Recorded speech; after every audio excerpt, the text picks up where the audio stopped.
ஒரு வடக்கன் செல்ஃபி என்ற மலையாள படத்தில் நாயகியாக நடித்தவர் தான் மஞ்சிமா மோகன். அப்போது சிம்புவை கொண்டு இயக்க இருந்த அச்சம் என்பது மடமேடா படத்திற்கு ஹீரோயின் தேடி வந்த கௌதம் மேனன் மஞ்சிமாவின் நடிப்பை அந்த படத்தில் பார்த்துவிட்டு தான் தனது படத்திற்கு ஒப்பந்தம் செய்தாராம்.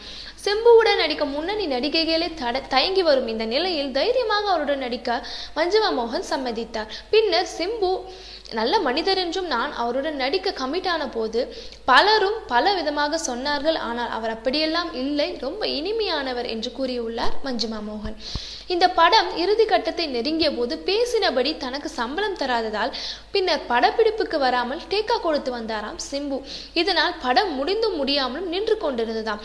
இதன் காரணமாக அந்த படத்தை அப்படியே போட்டுவிட்டு தனுஷை வைத்து என்னை நோக்கி பாயும் தோட்டா என்ற படத்தை தொடங்கிவிட்டாராம் கௌதம் மேனன்.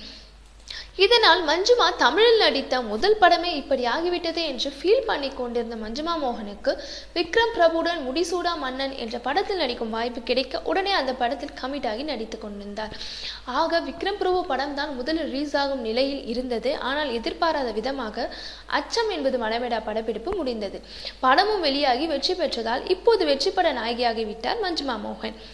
இந்த நிலையில் தற்போது வாலு பட டைரக்டர் விஜய் சந்தர் விக்ரமனை நாயகனாக வைத்து இயக்கும் படத்திலும் இப்போது கமிட் ஆகி உள்ளாராம். இந்த படத்தில் முதலில் கீர்த்தி சுரேஷ் மற்றும் சாய் பல்லவி, மஞ்சிமா மோகன் ஆகிய 3 பெயர்களும் பட்டியலில் இருந்த நிலையில் இப்போது மஞ்சிமா மோகன் தான் நடிக்க இருப்பதாக சொல்கிறார்கள். வடசென்னை கதையில் உருவாகும் இந்த படத்தில் மஞ்சிமா மோகனுக்கு பெர்ஃபார்மன்ஸ் பண்ணக்கூடிய அழுத்தமான ஒரு வேடம் கொடுக்கப்பட்டுள்ளதாம். இது போன்ற மேலும் பல சினிமா செய்திகளை தெரிந்து கொள்ள தினேஷ் சினிமாவை சப்ஸ்கிரைப் செய்யவும். உடனுக்குடன் தெரிந்து கொள்ள பெல் பட்டனை பிரஸ் செய்யவும் மற்றும் லைக் செய்யவும்.